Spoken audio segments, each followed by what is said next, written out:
Cleo goes for a walk. A cat, 4 humans, and a dog on a remarkably poorly organized outing. Chapter 1. A troubling idea called a walk, in which the humans prepare to leave safety behind. The catastrophe began at breakfast. This is how human catastrophes usually begin, with someone holding a cup of coffee and saying far too brightly, "I've had an idea."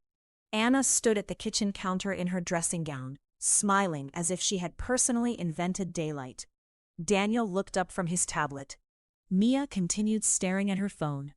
Ben was building a suspension bridge out of toast crusts. I occupied the only sensible place in the room, a patch of morning sun beneath the window. "We should all take Bruno for a long walk today," Anna announced. "The weather's supposed to be lovely." I opened one eye. Humans have a touching faith in weather forecasts. They consult small glowing rectangles, receive information from strangers who cannot see their street, and then dress with complete confidence for conditions that rarely occur. Daniel checked his watch.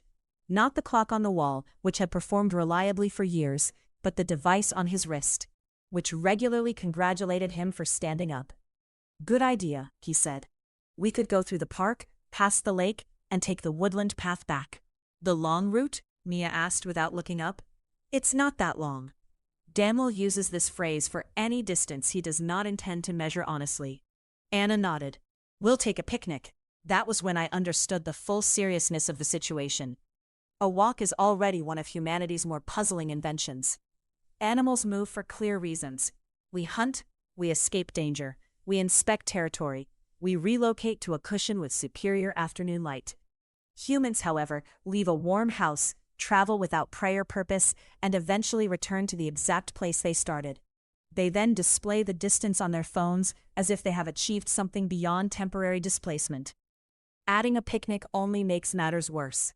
It means carrying food away from a perfectly functional kitchen in order to eat it on damp wood, while defending it from insects. "Can we bring the compass I made?" Ben asked. Daniel examined the object beside Ben's plate. It consisted of cardboard, a drawing pin, and what appeared to be part of a cereal box. "Does it work?" "It points in directions." A fair answer. More than could be said for many human devices.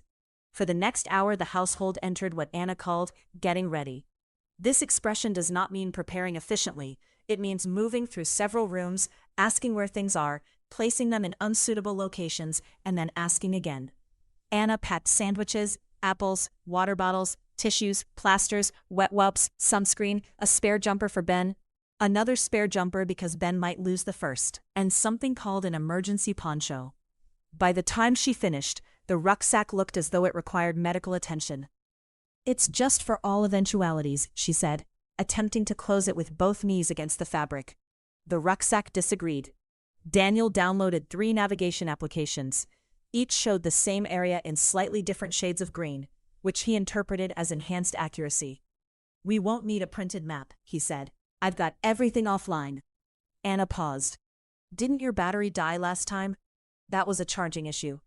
"Yes, the issue was that you hadn't charged it." Daniel responded by checking the front door, although no one had approached it. Mia moved from socket to socket with the sullen urgency of a surgeon searching for electricity. "I'm on 12%. "You've been charging it all night," Anna said. "I was watching something. While it was charging?" "That's how electricity works." I admired the confidence. Mia had reached an age at which every sentence sounded like the conclusion of a debate nobody else knew had begun. Ben appeared wearing rubber boots, a sun hat, a magnifying glass around his neck, and a wooden sword tucked into his belt. "Why do you need the sword?" Daniel asked. "For the forest." "There's nothing in the forest that requires a sword." Ben considered him carefully. "That's what we think." Of all the humans, Ben has the most promising survival instincts. Then the doorbell rang. The sound was followed by rapid scratching, an excited whine, and the unmistakable thud of a tail striking the hallway wall. Bruno had arrived. He entered the house as weather enters through an open window, suddenly, enthusiastically, and with no respect for personal boundaries. Bruno belonged to the neighbors, who had gone away for the weekend and entrusted him to my family.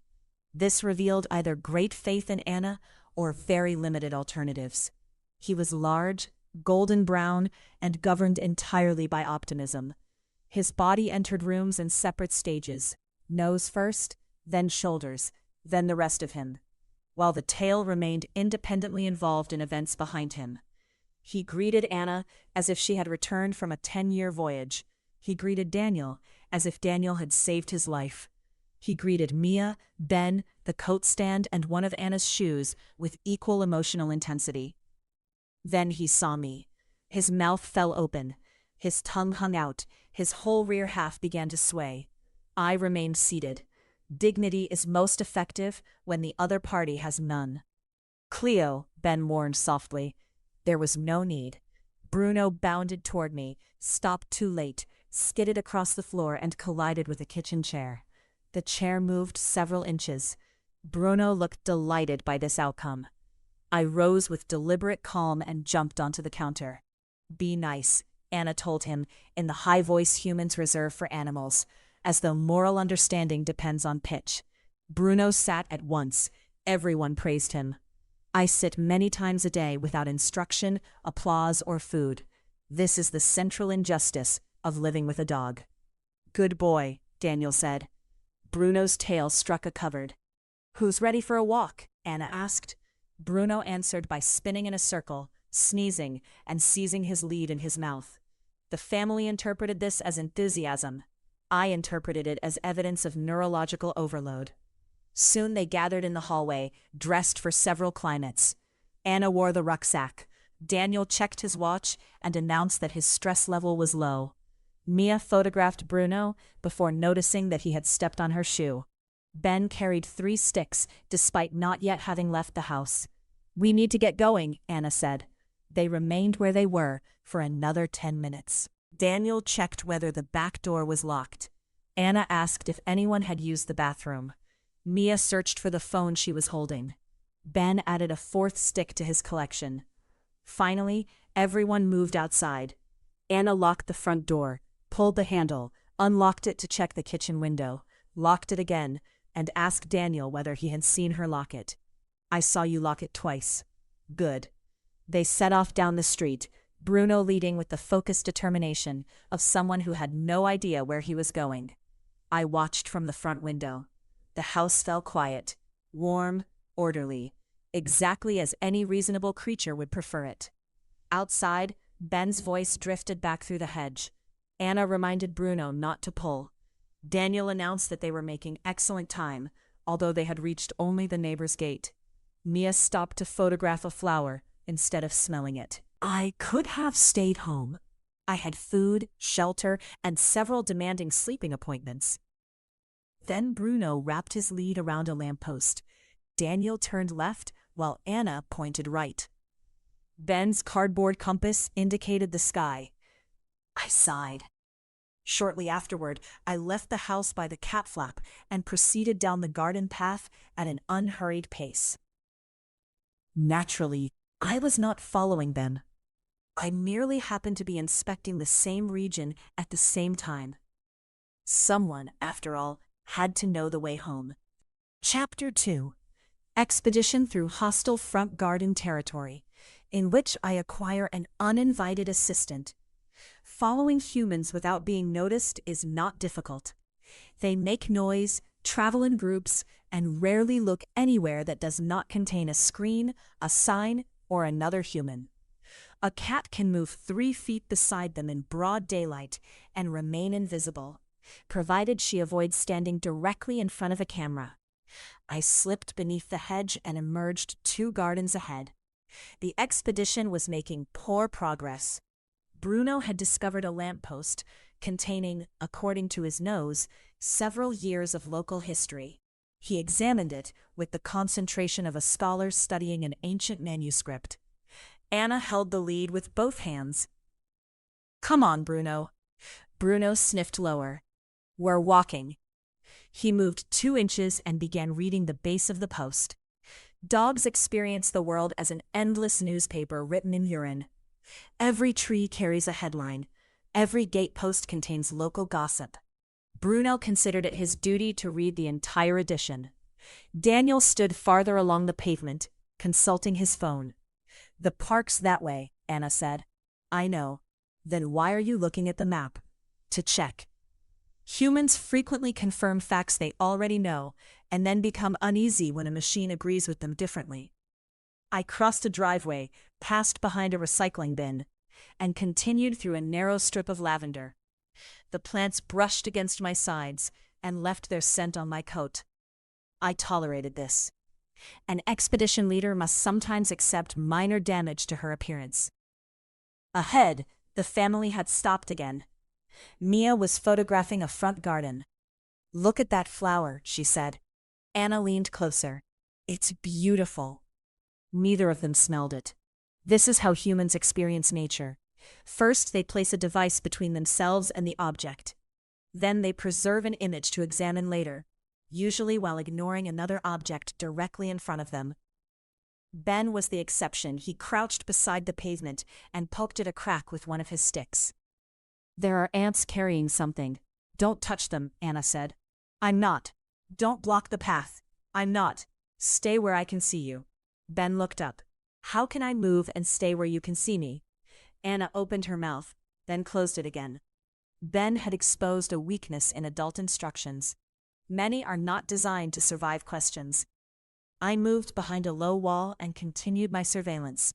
Humans place great importance on equipment. All four wore shoes, although nature had already provided them with feet. They carried water in plastic bottles, despite having left a building where water came directly out of the walls. Anna had packed enough supplies to establish a temporary settlement, while Daniel's watch informed him how many steps he had taken to reach the end of his own street. He announced. "Is that good?" Ben asked. "It's a strong start." No journey has ever been improved by counting every footstep. A sudden flutter interrupted my thoughts. A pigeon landed on the wall in front of me. It was a large specimen with a swollen chest, pink feet, and the self-confidence of an animal that had never been forced to justify its existence. One orange eye regarded me without concern. I stopped. The pigeon did not move. There are rules governing encounters of this kind. The creature of lesser rank withdraws. The superior creature proceeds. These rules are ancient, clear, and strongly supported by the fact that I have claws. I took one step forward. The pigeon tilted its head. I took another. It pecked at the wall. This was no longer a chance meeting. It was a political challenge. I lowered my body and fixed it with a stare. The pigeon inflated itself further, although this seemed physically unwise. For several seconds, neither of us yielded. Then Bruno barked. The pigeon exploded into the air in a frenzy of wings and wounded dignity. I remained exactly where I was, which proved that I had won. Bruno strained toward the wall, delighted. "Leave the bird alone," Daniel said, pulling him away. The bird had already been handled. At the next house, I climbed onto a wooden fence for a clearer view. An oak tree rose behind it, and halfway up the trunk sat a squirrel, clutching something between its paws. It froze when it saw me. I froze when I saw it. Unlike pigeons, squirrels understand danger. Unfortunately, they also possess the irritating advantage of vertical escape. The squirrel shot up a branch, stopped beyond reach, and began making sharp noises in my direction. I ignored the insult. Squirrels spend much of their lives burying food and much of the rest searching for what they buried. Humans find this charming. If Anna hid sandwiches around the garden and forgot their locations, Daniel would suggest an appointment with a doctor. The squirrel vanished into the leaves. I jumped down behind a dense privet hedge and waited for the family to pass. Bruno came first, nose sweeping from side to side. His lead stretched taut behind him, with Anna attached to the other end like badly secured luggage. Daniel followed, then Mia, who was editing the flower rather than looking at the street. Ben brought up the rear. He stopped. Through a gap in the leaves, his eyes met mine. For one alarming moment, neither of us moved. Then he smiled. "Cleo," he whispered. I gave him a look intended to communicate the following. "You have seen nothing. Continue walking. Your cooperation will be remembered. Ben crouched beside the hedge. Are you following us? An offensive interpretation. I stepped out slowly and sat on the low brick border. Ben glanced toward the others. They had not noticed his absence. This was unsurprising. Humans regularly issue instructions about staying together and then fail to count themselves. You're coming to the park, aren't you? He said. I began washing one paw. I won't tell. I paused. This improved his position considerably. It can be our secret, he continued. You can walk with me. I looked directly at him. Ben was intelligent enough to reconsider. I mean, I can walk with you. Better. Ben, Anna called from the corner. Come on, please. He lowered his voice. Stay behind the hedges. Bruno might see you. I looked past him at the dog, who was attempting to smell both sides of the gate at once. Avoiding Bruno would not require strategic brilliance. Ben hurried after the others. At the corner, he glanced back. I followed at a dignified distance. This altered the nature of the expedition. I had been an independent observer, conducting a private assessment of human incompetence. I had no role in their outing and accepted no responsibility for its outcome. Now one of them knew I was there. Worse, he appeared pleased. The houses gradually thinned. Meat hedges gave way to iron railings, wider pavements, and young trees tied to wooden posts for support. Beyond the road, the entrance to the park opened between two stone pillars. Bruno surged forward as if he had discovered a new continent. From within came barking, bicycle bells, running feet, and the shrill calls of humans encouraging animals who had no intention of returning. A jogger passed the gate with the strained expression of someone escaping a danger nobody else could see. I stopped beneath the final hedge. The residential territory had been manageable. It contained walls, gardens, bins, and residents whose weaknesses I understood. It was open ground, filled with dogs, exhausted people, uncontrolled children, and strangers who believed every cat existed to be touched. Ben waited beside the gate and pretended to examine his cardboard compass. Its needle pointed toward a litter bin. I stepped from cover. The expedition had reached its first genuinely hazardous region. Chapter 3.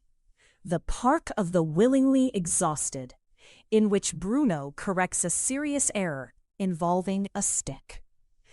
The park was full of people fleeing emergencies that did not exist. They ran beneath the trees in brightly colored clothing, breathing heavily and checking devices strapped to their wrists. Nobody pursued them. No predator waited in the bushes. No food reward appeared at the end. They simply ran until they looked unwell, then slowed down and called the experience invigorating. One man staggered past us with his face shining red. "Morning," Daniel said. The man raised 2 fingers, apparently lacking the strength for a complete greeting. "He's fast," Ben observed. "He's pacing himself," Daniel replied. Humans often rename suffering when they have chosen it voluntarily. Near the entrance, a woman marched with 2 poles despite the absence of snow, steep ground, or visible injury. She planted them firmly on the path as though attempting to push the entire park behind her. "What are those for?" Ben asked. "Nordic walking," Anna said. "Where's Nordic?" "It's not a place. Well, it sort of is." Ben frowned. Adult knowledge had failed him again. I kept to the edge of the path, where shrubs offered cover from dogs and affectionate strangers. The grass was still damp, and the air carried an untidy mixture of soil, leaves, bicycle tires, coffee, and several hundred canine announcements. Bruno tried to read all of them at once. He pulled Anna toward a tree. "No." He changed direction toward a bench. "Bruno." He lunged toward a waste bin. "Absolutely not." The lead moved between them like an argument neither was winning. Daniel checked his watch. "We're in the cardio zone." "We've barely started," Anna said. "It measures effort, not distance." Anna looked at Bruno, who had wrapped the lead around her legs. "Then it should be alarmed." The main path widened ahead. Cyclists rang bells at pedestrians. Pedestrians complained about cyclists. Children crossed both groups without warning. Several people had driven to the park and were now walking determinedly back toward where they had parked. Humans will sit inside a machine to avoid walking through their own neighborhood, then travel elsewhere specifically to walk. This is called recreation rather than poor planning. Ben stayed close to the bushes, pretending to collect sticks, while checking that I remained behind him. He had acquired 6 by then. None matched the others in length, shape, or practical value. "What are you going to do with those?" Mia asked. "Build something." "What?" "I'll know when I have enough." This was the most honest description of collecting I had ever heard. A small white dog appeared around the bend and stopped when it saw Bruno. Bruno stopped too. Their bodies became alert. Their noses lifted. Their tails moved at carefully judged speeds. I prepared for a diplomatic incident. The white dog approached sideways. Bruno leaned forward. They circled each other, then began an intense mutual inspection of areas civilized species do not discuss in public. Their humans smiled. "He's friendly," said the white dog's owner.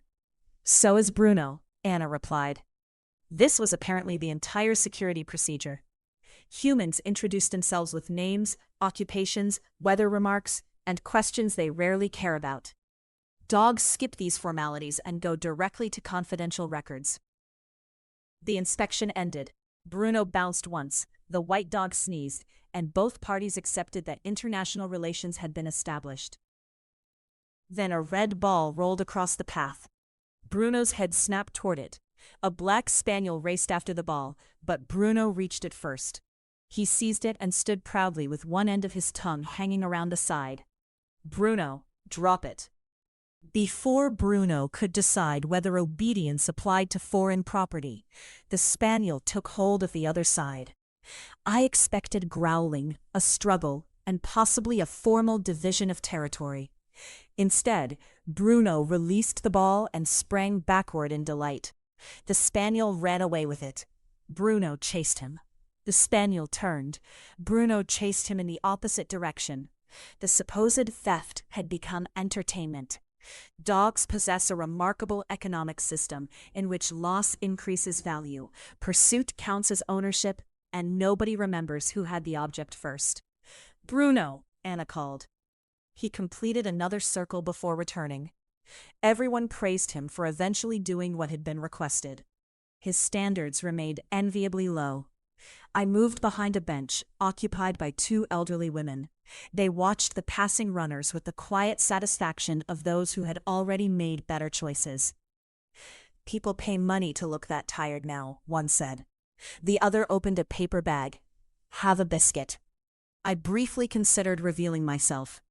Biscuits are rarely worth compromising in operation, but principles should not become inflexible. Then Mia looked up from her phone. Her eyes narrowed. "Wait," she said. I withdrew behind the bench. Was that Cleo? Ben became deeply interested in one of his sticks. "Cleo's at home," Danny said. "I just saw her." "You saw a cat," Anna replied. "There are lots of cats." "Not like me, there are not." Mia stepped off the path and raised her phone. "Cleo?" The higher voice again. Humans seem convinced that animals respond best when addressed by someone pretending to be a kettle. I slipped beneath the bench. Mia followed, crouching to take a photograph. The 2 women lifted their feet politely. There she is. There was no longer any value in concealment. I emerged on the opposite side and accelerated toward a row of clipped shrubs. Mia moved with me. Phone extended. "Hold still. This is an unreasonable thing to shout while pursuing someone." I passed the shrubs, avoided a bicycle, and leaped onto a low wooden platform beneath a large beech tree. Only after landing did I notice the circle of humans around me. They stood on thin mats in unnatural positions. Some balanced on one leg. Others stretched their arms upward, perhaps signaling for rescue. At the front, a woman spoke in the slow voice of someone addressing a room full of nervous horses. "And now," she said, "we move gently into cat pose." Everyone lowered themselves onto hands and knees. I stared at them. They stared at me. Perfect timing, someone whispered. The instructor smiled. Observe the natural length of the spine. At last, a human with basic powers of recognition. I stretched my front paws forward, lowered my chest, and raised my back with effortless precision. A murmur passed through the group. Beautiful, the instructor said. Several participants attempted to copy me. One made a small sound of regret. Human yoga is the laborious imitation of movements cats perform after sleeping for 14 hours. They require mats, instructions, specialized trousers, and calming music to achieve what I accomplished between the sofa and the food bowl. Mia took the photograph. I had been betrayed by professional excellence. There you are, Anna exclaimed, arriving with Bruno. How did she get here? She must have followed us, Mia said. Ben looked at me but remained silent. Our agreement held. Daniel studied the path behind us, as though I might have used public transport. That's quite a distance for a cat. It was less than 2,000 steps according to his own wrist. Humans measure the same distance differently depending on who has crossed it. Bruno saw me and rushed forward. He tried to follow, was stopped by the lead, and sat down so abruptly that everyone praised him. Again, Anna sighed. Well, we can't take her all the way. I sat beside the instructor and washed one shoulder. She may go home on her own, Daniel said. For once, his theory had some merit. I could return whenever I chose. I simply did not choose to. At that moment, Ben threw one of his sticks. It sailed across the grass. Bruno launched himself after it with such force that Anna nearly became airborne. Daniel caught the lead, unclipped it, and called, "Fetch." Bruno reached the stick, seized it, and raced back in triumph. His ears flew behind him. His paws struck the ground with reckless joy. He presented the stick as though he had recovered a stolen crown. "Good boy," Ben cried. The family applauded. I looked from Bruno to the stick and then to Ben. The human had possessed an object. He had deliberately thrown it away. The dog had corrected this obvious mistake by bringing it back. Instead of apologizing, the human threw it away again. Bruno chased it again. This cycle continued several times, proving that neither species learned quickly. Yet Bruno's happiness was so complete that even I found it difficult to dismiss. He did not question the purpose of the task. He did not worry whether he looked dignified. He ran because running delighted him, returned because they were waiting, and surrendered the prize because he trusted them to begin the game again. It was a simple worldview, possibly too simple. Still, it seemed restful. When Bruno finally returned panting, his tongue hanging to one side, Anna clipped on his lead. The yoga group resumed its careful imitation of basic mobility. Mia reviewed her photograph of me and smiled. I pretended not to notice. Beyond the trees, sunlight flashed on water. A cluster of ducks gathered at the edge of a pond, watching the approaching humans with professional interest. Their expressions were calm, hungry, and calculating. At last, I thought, a species with a proper strategy. Chapter 4. Diplomatic Complications at the Duck Pond, in which I prevent an international incident. The ducks had trained the humans well. As soon as we approached the pond, they left the water and advanced across the grass in a disciplined formation. They did not hurry. Professionals never appeared desperate. They simply arranged themselves around the family and waited for guilt, sentiment, and poor judgment to produce food. "Don't feed them," Anna said. "Bread isn't good for ducks." This was a clear rule, firmly stated. It survived for almost 12 seconds. "What about a tiny piece?" Ben asked. "No." "Not even really tiny?" "No." "What if it's whole grain?" Daniel said. Anna looked at him. "It's still bread." "But nutritionally, there must be a difference." Humans establish rules in order to feel responsible, then immediately begin searching for exceptions that allow them to do what they wanted in the first place. The largest duck stepped closer. He had a green head, a white collar, and the relaxed confidence of someone who had won this debate many times before. He looked at Ben, then at the rucksack. Ben lowered his voice. "I think he knows we have sandwiches." "He doesn't know," Anna said. The duck looked directly at her. Anna shifted the rucksack behind her back. He knew. More ducks arrived from the pond, their feet pattering over the path. Within moments, the family had been surrounded by a delegation of experienced negotiators. Their method was remarkably efficient. They offered no goods, performed no useful service, and communicated their demands entirely through staring. Humans call this begging when animals do it, and fundraising when they do it themselves. Bruno was overwhelmed by the reception.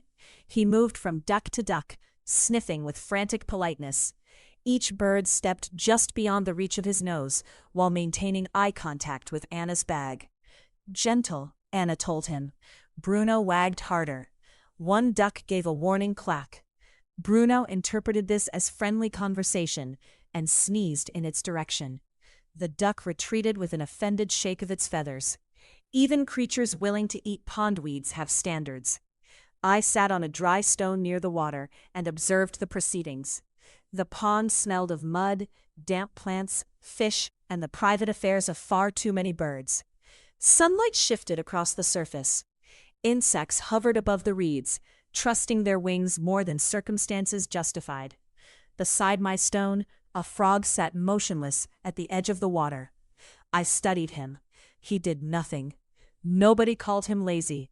Nobody suggested he find a hobby, increase his daily steps, or use his time more productively. He simply sat there with his front feet placed neatly together, staring at the pond as though silence were a respected profession. I felt an immediate, if cautious, admiration. Mia crouched a short distance away and raised her phone. "Don't move," she whispered. The frog remained still. "See?" she said to Ben. "He understands." The frog was not cooperating. He was waiting for something edible to make a mistake. Humans often confuse patience with obedience. A fly passed in front of him. The frog vanished from the stone, reappeared half a body length away, and swallowed the fly in one movement. Mia lowered her phone. I missed it. The frog had experienced the moment perfectly without recording it. Behind us, negotiations with the ducks had entered a dangerous phase. "One crumb can't possibly matter," Daniel said. "It matters if everyone gives them one crumb," Anna replied. "But we aren't everyone. This is another human principle. A bad decision becomes acceptable if one imagines that nobody else is making it at the same time." Anna folded her arms. Daniel kept the bread. Ben watched the ducks. Mia photographed their disappointment. Then the water changed. A broad white shape moved between the reeds, smooth and silent. The ducks parted at once.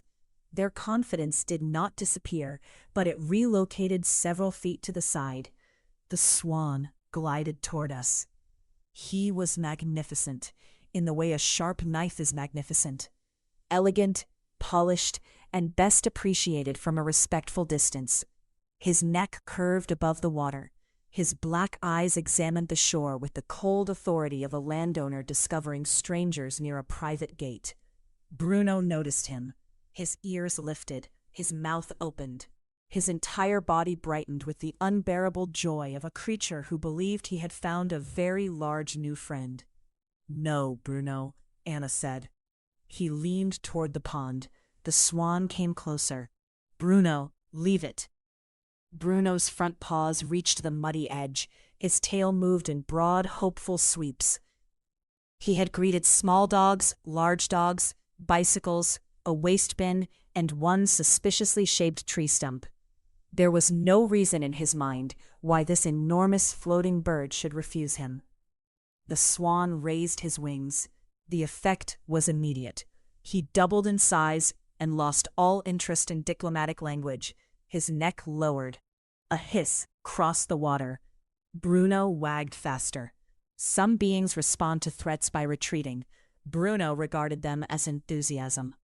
Anna tightened the lead, but one of the ducks moved between her feet. She stepped sideways.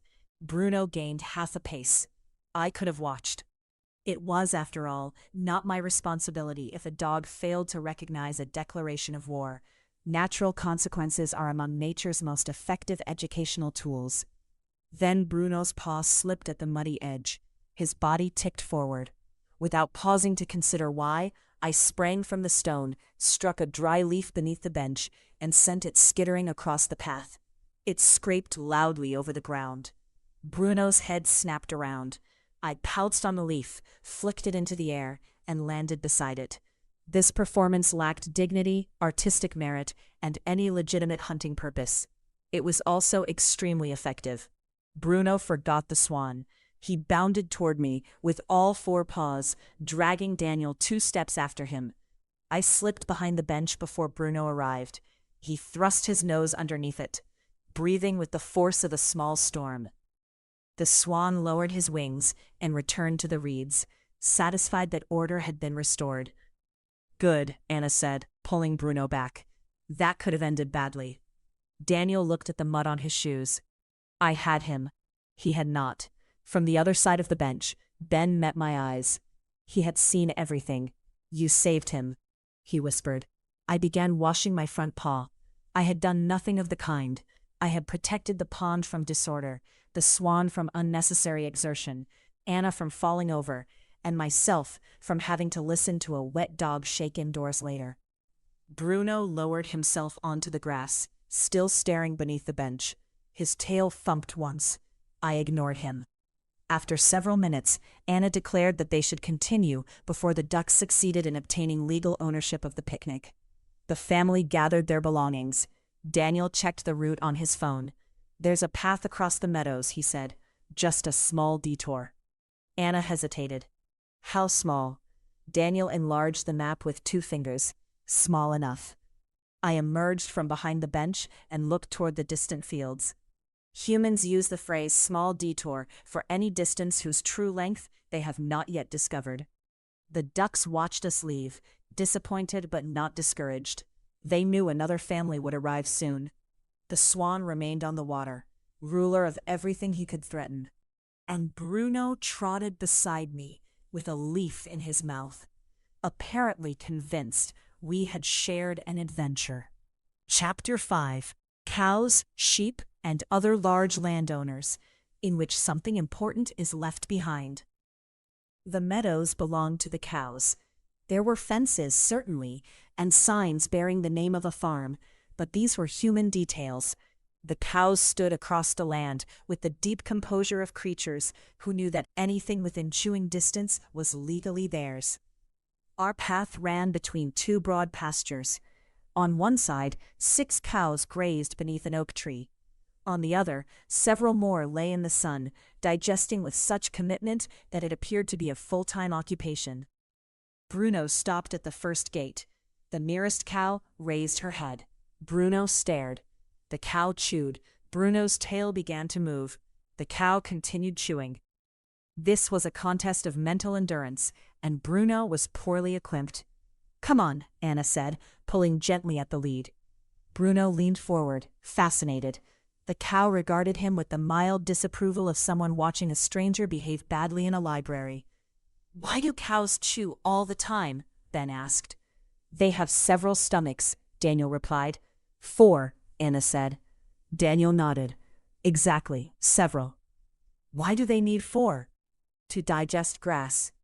Ben looked across the field. "How does grass make them that big?" Nobody answered immediately. It was a reasonable question. Cows eat what humans place beside meals as decoration, yet somehow grow large enough to inconvenience vehicles. If I ate leaves all day, the family would not call me majestic. They would call the veterinarian. "It contains nutrients," Daniel said at last. "So does broccoli," Ben replied. "But broccoli doesn't turn people into cows." Anna covered a laugh with a cough. Daniel adjusted the strap of his rucksack. "It's more complicated than that." This is what adults say when the available facts no longer support the confidence of their opening statement. We continued along the fence. Bruno moved slowly, stopping at every post to inspect the local records. He read each scent with the seriousness of an investigator gathering evidence for a case nobody had asked him to solve. At one post he sniffed high, then low, then returned to the middle, as if checking a disputed paragraph. "Bruno," Mia said. "It's the same fence." To Mia, perhaps. To Bruno, every post contained news. A fox had passed in the night. A terrier had visited that morning. A rabbit had left no formal statement, but remained under suspicion. Dogs do not measure time in minutes. They measure it in smells. Fresh, fading, interesting, and worth pulling a human into a ditch for. Daniel checked his watch. "At this pace we'll reach the picnic area next Thursday." Anna looked at him. "You suggested the detour." "Yes, but I assumed normal walking speed." Bruno sneezed against the post and moved to the next addition. Beyond the cows, the path climbed gently toward another field. A flock of sheep stood near the fence, all wearing the same expression of vague concern. Their wool bulged around them in uneven layers. They looked like a group of people who had visited the same hairdresser, received the same disastrous result, and lacked the confidence to complain. Ben counted them. 17, 18, 19. One sheep moved behind another. I lost it. "That's why people count sheep to fall asleep," Mia said. "You get bored and give up." Daniel pointed toward a smaller animal near the hedge. "That one's a lamb." "It's almost fully grown," Anna said. "A young sheep then." "A sheep," Mia said. The sheep looked at Daniel as though it had heard enough. Ben leaned on the fence. "Do sheep know their names?" "If the farmer gives them names," Anna said. "Do they come when they're called?" "Some might." Daniel added, "They recognize voices."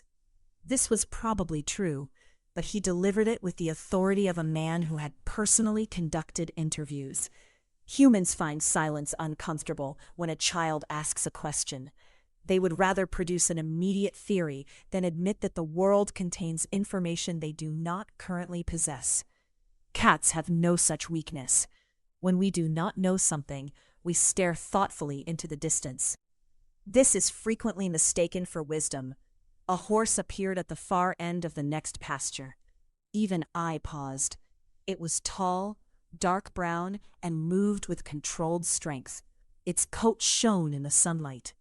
Its neck arched above the grass, and every step carried the quiet certainty of an animal that had never needed to climb onto a kitchen counter to command a room. At last, I thought, a creature with appropriate presence. The horse approached the fence. Bruno stood very still, perhaps recognizing that enthusiasm had met something considerably larger than itself. "Beautiful," Anna said. Mia lifted her phone. Naturally, the horse lowered its head and breathed through its nostrils. Bruno sat down without being asked. Nobody praised him. There was justice in the world, after all. Then a fly landed near the horse's eye. The horse shook its head violently, stamped one hoof, twitched along its entire side, and swept its tail through the air. My admiration weakened. Size is no protection against humiliation. A creature can weigh several hundred times more than a fly, and still allow the fly to control the conversation. Ben held out a handful of grass through the fence. "Don't feed it," Anna said. "It's already eating grass. It might bite." "Does it eat people?" "No." "Then why would it bite me?" "To make a distinction," Daniel said. Anna gave him a look. "Hands back, please." Ben obeyed, though not because Daniel's explanation had helped. A wooden bench stood beneath a tree farther along the path. By then, Anna's rucksack appeared to have grown heavier. Daniel had begun stretching his shoulders, and Mia's attention alternated between the animals and the photographs she had taken of them. "We'll stop properly at the picnic tables," Anna said. "I just need to fix my sock," Mia replied, sitting on the bench. Humans design clothing for nearly every environment, yet remain vulnerable to a sock moving half an inch. Mia placed her phone beside her, removed one shoe, adjusted the offending fabric, and put the shoe back on. Anna called that the picnic area was close. Daniel announced that they had already walked more than 4,000 steps. Ben had found a feather. Bruno had found another fence post. Mia stood and hurried after them. A moment later, I heard a light scrape behind us, followed by a soft knock against the wooden seat. I turned. Something dark lay near the edge of the bench, partly hidden by the folds of Mia's jacket as she swung it over her shoulder. Before I could see clearly, Bruno lunged toward a clump of grass and blocked my view. Not everything needs to be smelled, Anna told him. Bruno strongly disagreed. The family continued along the path. I remained still for 1 second, listening. No one called out. No one searched a pocket. Mia was already photographing a cloud. Whatever had made the sound could wait. Humans drop things constantly. Crumbs, tissues, opinions. Most of them are of little value. I followed. Ahead, the path opened onto a small picnic area with 2 wooden tables beneath a group of trees. Anna quickened her pace. Ben announced that he was starving. Daniel claimed he had been hungry for the last mile. Mia asked whether there was enough signal to upload the horse. Bruno lifted his nose toward the rucksack and forgot every smell he had ever loved before. Food was about to be distributed. In my experience, this does not make humans more peaceful. It merely gives them something new to negotiate. Chapter 6: The Great Picnic Protocol, in which lunch disappears and so does something more important. Anna approached the picnic table as a military commander might approach disputed territory. First, she inspected the surface. Then she wiped it, although it was made of wood, stood outdoors, and had spent several years being visited by birds. Next came the blanket, the water bottles, the containers, the napkins, and a collection of small packets intended to make eating more complicated. "Everyone wash their hands," she said. "With what?" Ben asked. "Wet wipes." "That isn't washing." "It is today. Human hygiene is flexible when sandwiches are involved." I selected a place beneath the table where I could observe without being assigned a napkin. Bruno sat beside Anna, his spine straight, his eyes fixed on the food. He had transformed from an excitable explorer into a statue of disciplined hunger. Only his tail betrayed him. It swept the ground slowly, brushing leaves aside as if preparing the area for incoming supplies. Anna opened the first container. Cheese and cucumber. Ben looked concerned. "Where's the cake?" "We're not starting with cake." "Why?" "Because it's dessert." This did not answer the question. Humans organize food according to a strict moral sequence. Bread must come before cake, even though both are already present, and the cake is clearly more desirable. Daniel examined the bottles. "Did we bring sparkling water?" "I packed the blue bottle," Anna said. "This is still." "The blue bottle is always still." "No, the dark blue one is sparkling. You said the dark blue one tasted metallic." "That was the old dark blue one." Anna closed her eyes briefly. The picnic had been underway for less than a minute, and already the liquids had divided the group. Mia stood at the edge of the clearing, holding one hand in the air. "What are you doing?" Daniel asked. "Looking for signal. Try near the trees." Trees are widely known for their telecommunications infrastructure. Mia took several steps to the left, stared at the empty corner of her hand, and frowned. "Nothing." "Good," Anna said. "You can eat with us." Mia looked as though Anna had proposed abandoning electricity altogether. The food continued to emerge from the rucksack: apples, crisps, boiled eggs, carrot sticks, cake, and enough sandwiches to support a prolonged negotiation. Anna arranged everything in careful rows. Ben reached for the cake. She moved it away. Daniel took the sandwich Ben had wanted. Mia returned and asked whether anyone had seen the vegetarian one. Anna discovered that the napkins were beneath the containers. Ben knocked over a bottle while attempting to rescue a crisp. Within seconds, the system had collapsed. This is the natural destiny of human organization. It begins as a plan and ends as several people asking, "Who moved the cheese?" His gaze traveled from hand to hand. Every sandwich became a legal case. Every crumb represented a possible change in ownership. He looked at Anna, then at the bread, then back at Anna with an expression of such concentrated sorrow that a less experienced person might have assumed he had never been fed. "Don't give him anything from the table," Anna said. "I'm not," Daniel replied, while holding his sandwich at exactly the height of Bruno's nose. Bruno leaned forward. "Good boy," Daniel said. The phrase was premature. Ben dropped a carrot. Bruno caught it before it touched the ground, chewed once, and looked personally betrayed. I understood. Vegetables often arrive disguised as food. He swallowed it anyway. Then opportunity presented itself. Anna turned to retrieve the cups. Daniel began explaining why still water was technically better after exercise. Ben was examining the inside of an egg. Mia had finally sat down. Bruno rose without sound, extended his neck, and removed an entire cheese sandwich from the table. It was beautifully executed. For one brief moment, I saw him not as a dog, but as a fellow predator.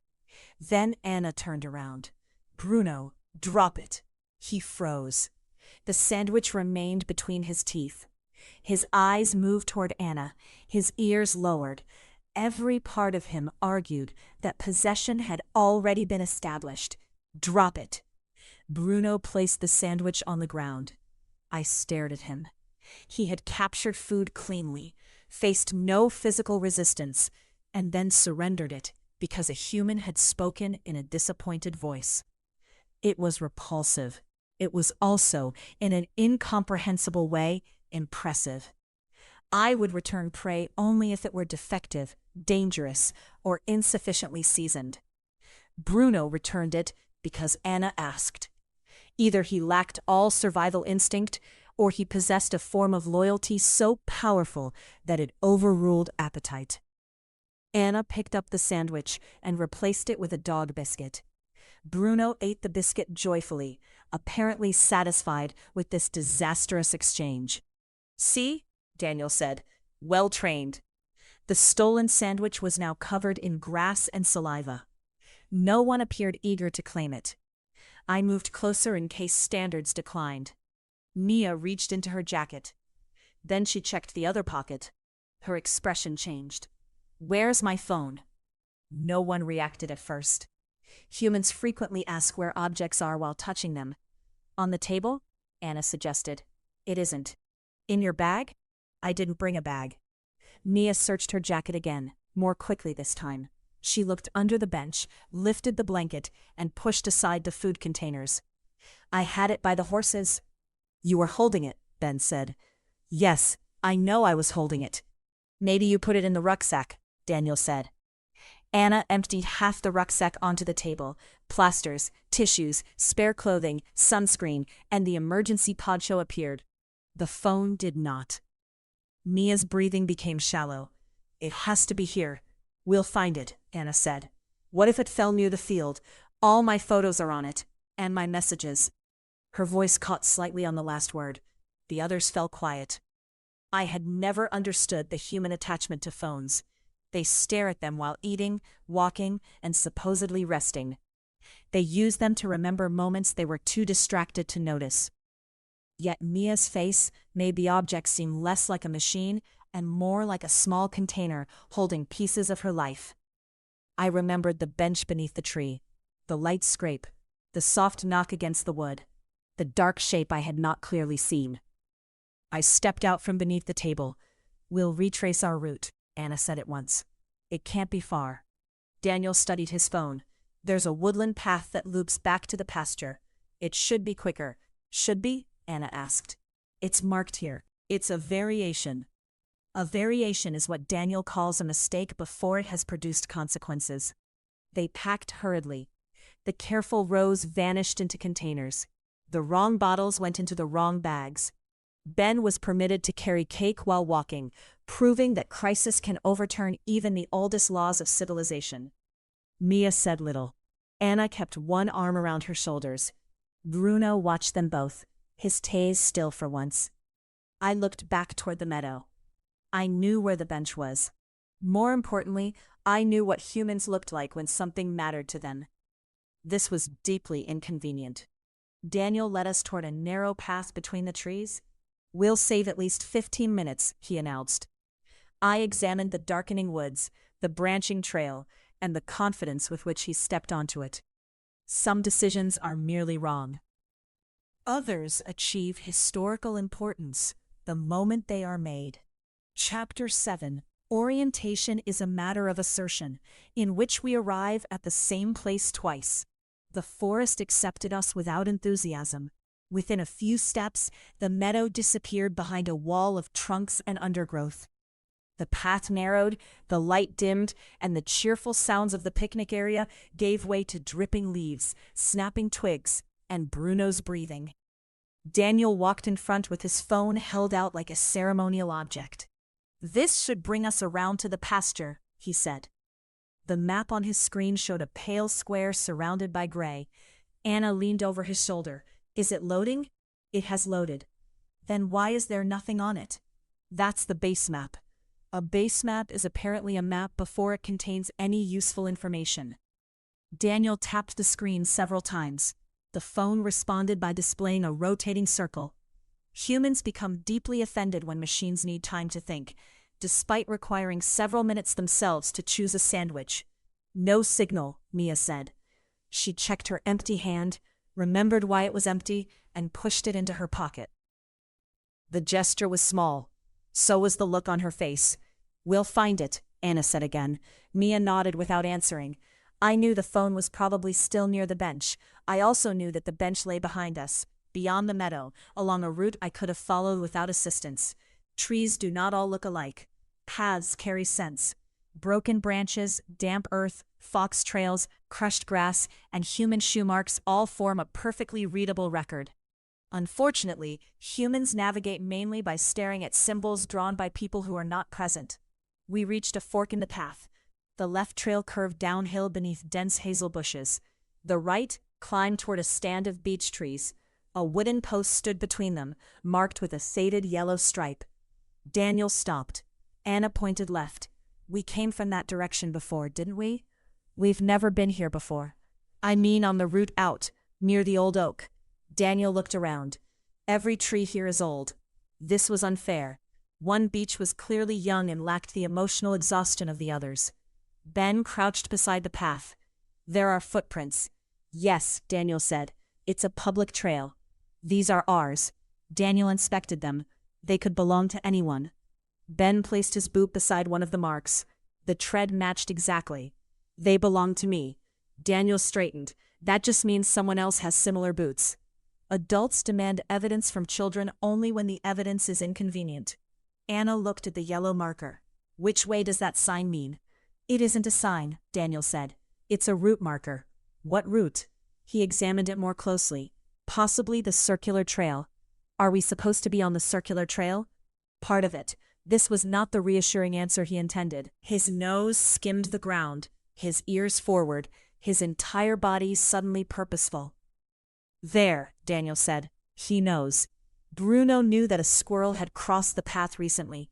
He had no opinion on the pasture, the missing phone, or Daniel's reputation. He dragged us uphill. I followed at a distance, moving over roots and stones without difficulty. Behind me, the humans slipped, stumbled, and apologized to one another for branches they had not placed there. Anna's rucksack caught on a thorn. Ben stopped to examine a feather. Mia kept glancing at every patch of dark ground. "What if someone found it?" she asked. "Then they'll hand it in," Anna said. "What if it got wet?" "It hasn't rained." A drop struck Daniel's screen. Everyone looked upward. The sky was mostly hidden by leaves, but the air had changed. It smelled cool and metallic. Wind moved through the higher branches in a low rush. "That's nothing," Daniel said. A second drop landed on his nose. Rain began gently, with the deceptive politeness of a visitor who intends to stay all afternoon. Anna removed the emergency poncho from the rucksack. It unfolded into a vast sheet of bright orange material with no obvious front, back, or relationship to the human body. "I packed this for Mia," she said. "I'm fine," Mia replied. "You're getting wet." "So is everyone." "That doesn't make it sensible." Humans carry waterproof clothing into the countryside, and then act personally insulted when weather provides an opportunity to use it. Daniel wiped his phone on his sleeve. "We should keep moving." "In which direction?" Anna asked. "Forward." Forward is not a direction. It is a refusal to reconsider. The path descended sharply and curved between two banks of ferns. Bruno abandoned the squirrel's trail for a smell beneath a log, then exchanged that for a muddy hollow, then stopped beside a bush with such reverence that I assumed an important dog had once been there. "Come on," Daniel urged. Bruno inhaled one final paragraph and continued. I could have taken control. A short distance behind us, another path led west. The wind carried the faint scent of open grass from that direction. The meadow was not far away. I could have stepped onto the correct trail, waited, and allowed Ben to notice me. But intervention teaches dependence. Humans must be permitted to experience the consequences of their decisions. Otherwise, they continue making them with confidence. Preferably, they should learn before nightfall. The rain thickened, water gathered on the leaves and fell in heavy drops. Anna's hair clung to her forehead. Daniel's jacket darkened at the shoulders. Ben held a broad leaf above his head, which was the first practical use of local resources anyone had demonstrated. Mia walked close to Anna. I shouldn't have put it down. You didn't mean to. I always lose things. No, you don't.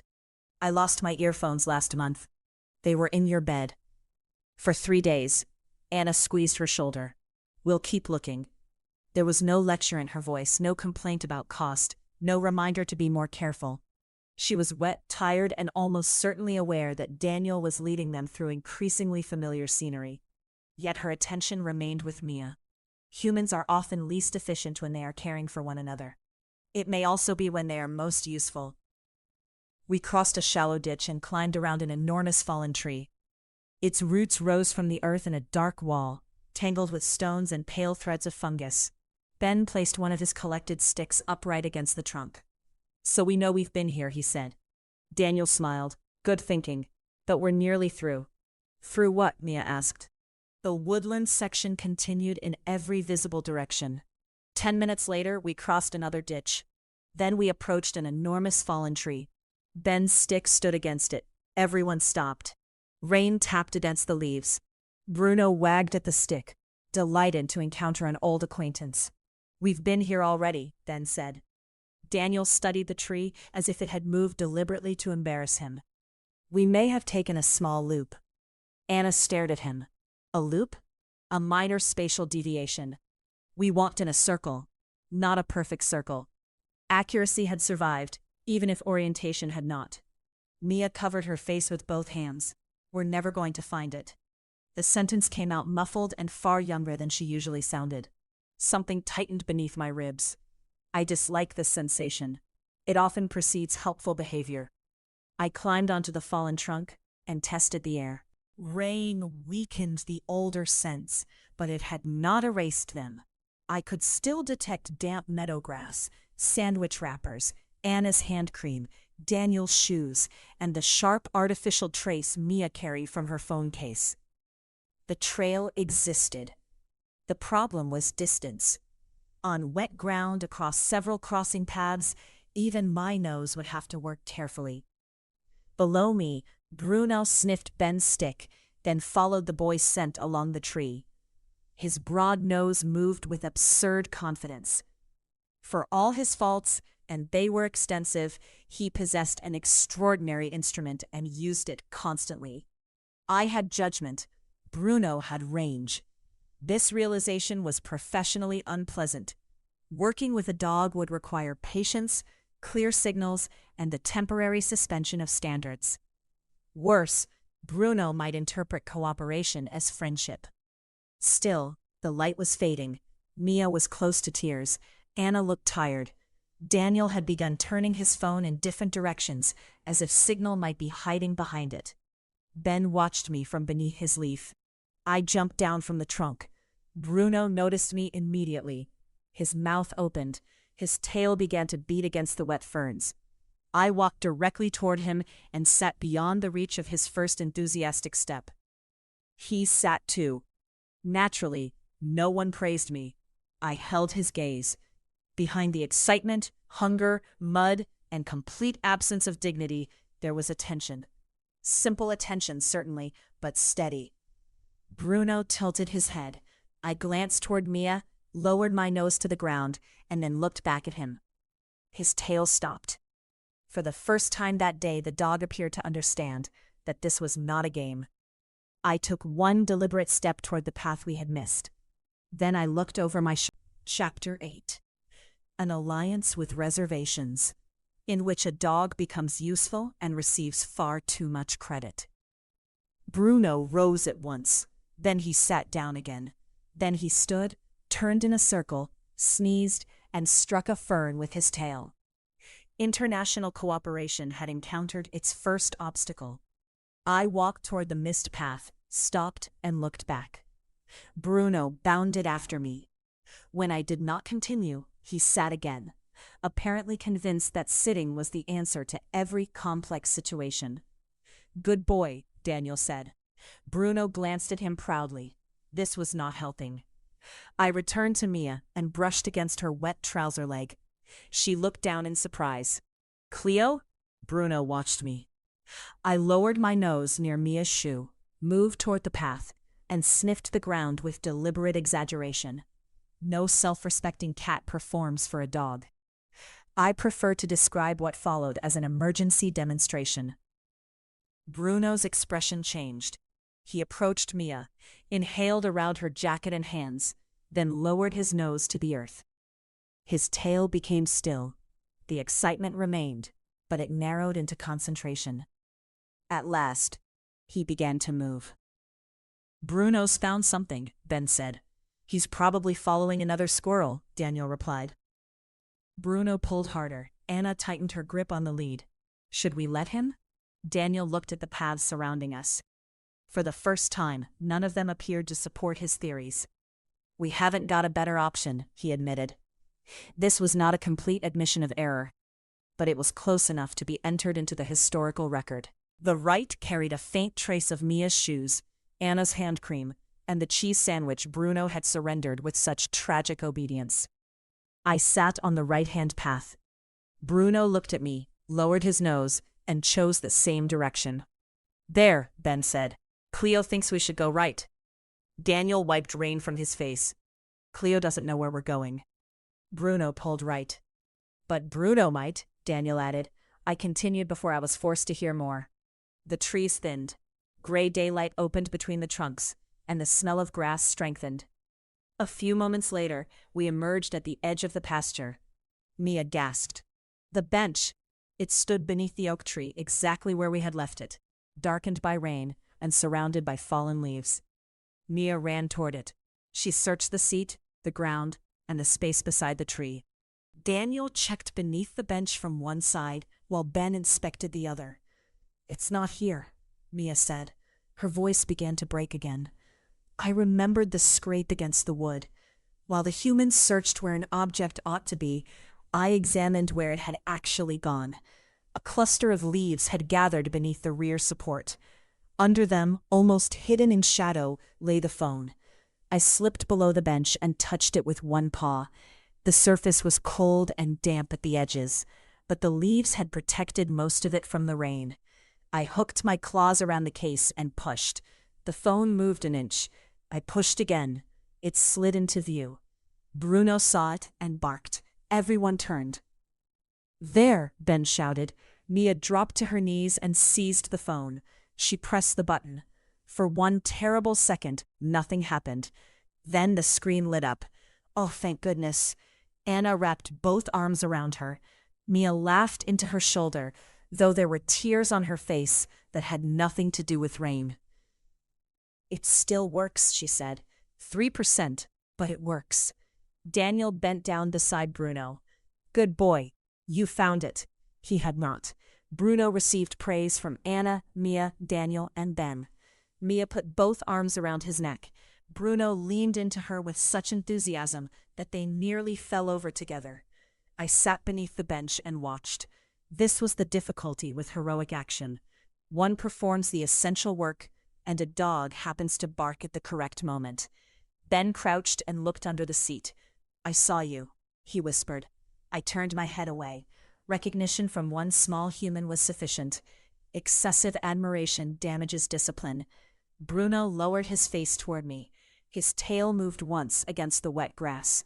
He did not bark or attempt to lick me. He simply looked at me with warm, uncomplicated understanding. Perhaps he knew. This possibility was almost worse than being ignored. Anna helped Mia stand. Daniel checked the phone. We should use the remaining battery carefully. You mean before your map leads us into another circle? Anna asked. Daniel cleared his throat. The route may not have been entirely optimal. Silence followed. No one wished to frighten the confession away. The phone had been recovered, but the forest still stood between us and home. The battery symbol glowed red. Rain continued to fall, and evening was beginning to gather beneath the clouds. The humans looked at the screen. Bruno looked at me. I stepped onto the path and turned toward home.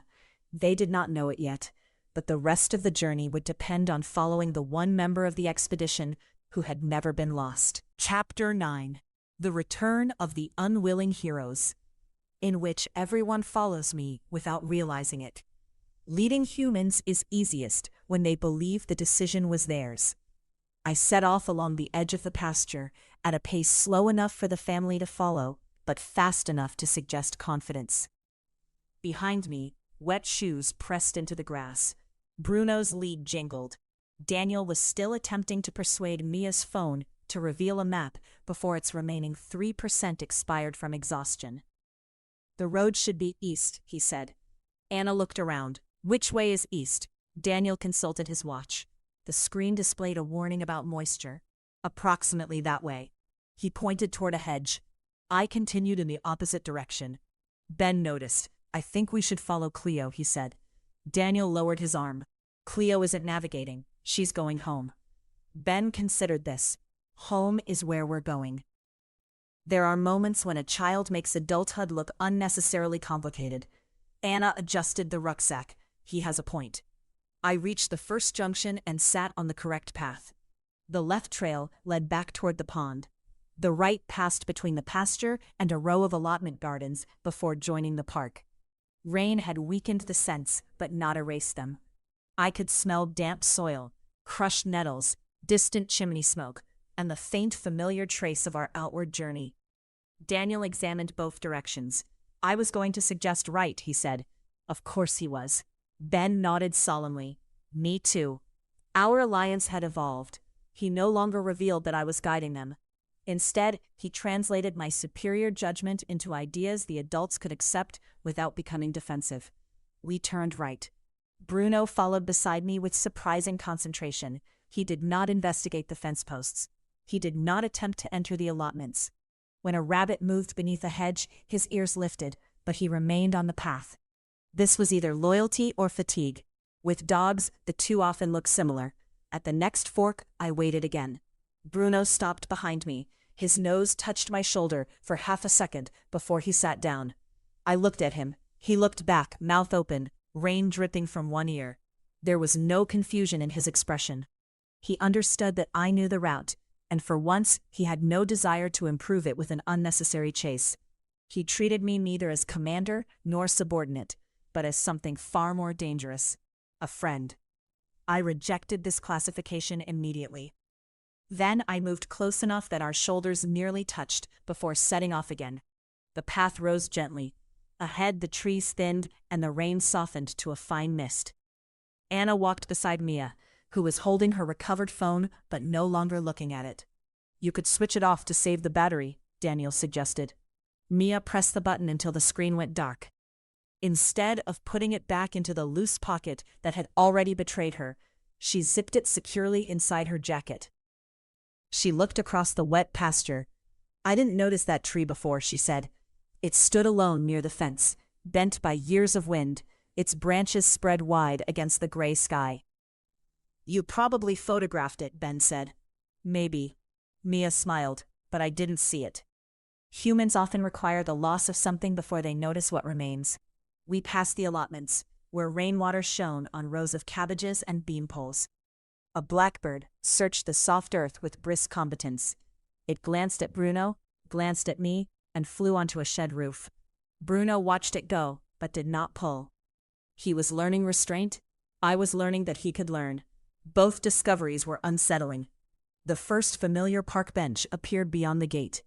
Anna laughed when she saw it. I've never been so pleased to see an empty bench. We made good time, Daniel said. Anna stared at him. Considering the conditions, he added. Ben began counting the sticks still tucked beneath his arm. He had lost 2 and gained 1, which seemed a successful result by his standards. Mia helped him secure the collection under the strap of the rucksack. Nobody walked ahead now. At the start of the day, Daniel had led from the front, Anna had managed everyone from the middle, Mia had drifted wherever her camera pointed, and Ben had stopped whenever the ground offered evidence of life. Bruno had attempted to move in all directions at once. Now they kept close. Anna waited when Daniel retied his shoe. Mia slowed when Ben examined a snail crossing the path. Ben checked that I remained nearby. Bruno adjusted his pace to mine without complaint. The plan had failed in nearly every measurable way. The route had changed. Lunch had been stolen, recovered, and abandoned. The phone had been lost. The forest had rearranged Daniel's understanding of geography. Everyone was wet. Yet the group had become more orderly once nobody was in charge. At the far side of the park, the first houses appeared through the trees. Anna stopped. There they are. Relief moved through the family like sunlight. Shoulders lowered, steps quickened. Even Bruno's tail recovered some of its former recklessness. Daniel checked his watch again. Nearly 12,000 steps. Half of them in a circle, Mia said. Circles still count. What about getting lost? Ben asked. We weren't lost, Daniel replied. We took an extended route. Anna laughed. At first Mia tried not to. Then Ben joined in, and Daniel, after a dignified pause, allowed himself a smile. The detour rounded out the walk, he said. It had rounded it so thoroughly that we had passed the same tree twice. The rain stopped as we entered the residential street. Water dripped from hedges and roofs. The pavement smelled of wet stone and home. Bruno paused at the first lamppost, tempted by the unfinished local news, but looked at me and continued. I gave no sign that this pleased me. At our gate, everyone gathered rather than rushing inside. That was actually a good walk, Anna said. It was an adventure, Ben corrected. It was stressful, Mia said. Then she touched the zipped pocket containing her phone. But good. Daniel nodded. Exactly as planned. 4 faces turned toward him. Broadly planned, he amended. I sat on the doorstep while Anna searched for the keys she had placed in the safest possible pocket, and therefore could not find. Humans possess a remarkable ability to survive chaos and then rename it enjoyment. A cold lunch becomes a picnic. A navigational failure becomes a scenic route. Rain becomes atmosphere. Fear becomes adventure once everyone is safe enough to laugh. Anna finally found the keys. She looked at the others, wet, muddy, tired, and standing closer together than when they had left. Well, she said, we all made it home. They had. Naturally, this was not an accident. Chapter 10. Home is where the staff bring towels, in which the expedition is declared a success. The front door opened, and civilization collapsed into the hallway. Wet shoes formed an immediate obstacle course. Jackets dripped onto the floor. Ben's sticks rolled beneath the radiator. Anna attempted to remove the rucksack while holding Bruno's lead and telling everyone not to step on the clean mat they had already covered in mud. Shoes off, please. We're trying, Daniel said. You're still wearing yours. I'm in the process. Humans describe an intention as a process when the actual action has not yet begun. Bruno entered first and shook himself. Water flew in every direction. Anna closed her eyes. Daniel lifted both arms too late. Mia received a line of droplets across her face. Ben laughed so hard that he had to sit on the stairs. I remained outside. An experienced leader knows when to delay entry until the consequences of another creature's enthusiasm have settled. Bruno, Anna cried. Bruno looked around, delighted by the sudden weather he had created indoors. Then came the towels. Humans keep piles of soft fabric for emergencies involving water, although they rarely place them where wet people can reach them. Anna hurried upstairs. Daniel opened 3 cupboards and found shopping bags, batteries, and a tablecloth. Mia stood in the hallway, holding her arms away from her body, as if her damp jacket had become contagious. At last, Anna returned carrying towels. One was thrown at Daniel, another went to Mia. Ben disappeared beneath a third and announced that he was a ghost. Bruno received the largest. I stepped over the threshold. Anna saw me. "Oh, Cleo, you're soaked." I was damp. There is a difference. She wrapped me in a warm towel before I could formally object. For several seconds, I endured vigorous drying that disturbed my coat in at least 6 directions. Then she held me against her chest, warm and tired, and pressed her face briefly to the top of my head. "You ridiculous cat," she murmured. "What were you doing out there?" "Supervising." I did not say so. Humans rarely respond well to discovering the true structure of authority. Within minutes, the family moved from surviving the outing to retelling it. This is an important human ritual. Events cannot simply happen. They must be rearranged into stories in which each speaker noticed the danger first, remained calm throughout, and played a decisive role in the rescue. "Bruno led us straight back to the bench," Daniel said in the kitchen. "After you led us around the same tree twice," Mia replied. "It was one complete loop." "It was 2, 1.5 at most." Anna hung the wet jackets over chairs. "The important thing is that Bruno found the phone."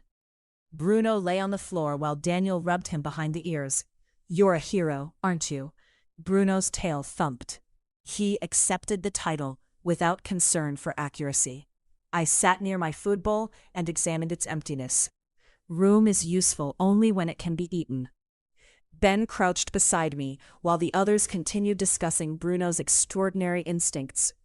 "I know it was you," he whispered. "You found the phone, and you showed us the way home." I looked past him toward the cupboard where my food was kept. "I won't tell," he added. "Good. Public recognition brings obligations.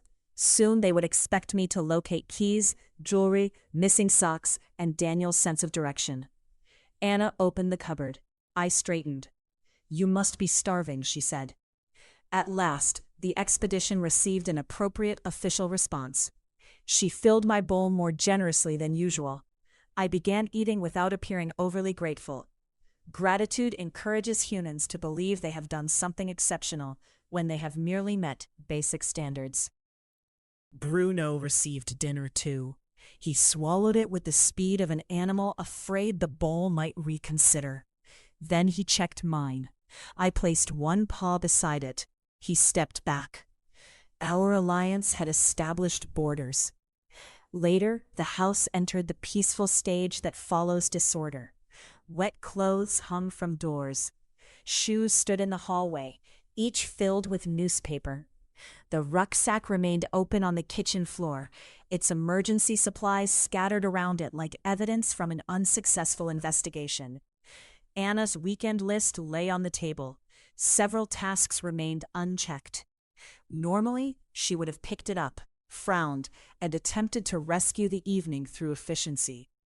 Instead, she pushed the paper aside and made tea. Daniel placed his watch on the charger without examining its final opinion of his performance. He did not reopen the map or search for a technical explanation of how the forest had misled him. This showed considerable emotional growth or complete exhaustion. Mia sat on the sofa with her phone in her hand. For a moment, I expected the usual ritual: screen, photographs, messages, disappearance from the room while remaining physically present. Instead, she set the phone face down on the table. Then she lifted me onto her lap. I permitted this because the blanket was warm. Her fingers moved gently over my head. She said nothing. Neither did I. Silence is one of the few activities humans improve by sharing with cats. Ben constructed a shelter from 2 dining chairs and a blanket. He called it an expedition base, although it lacked food storage, defensive exits, and any structural understanding of blankets.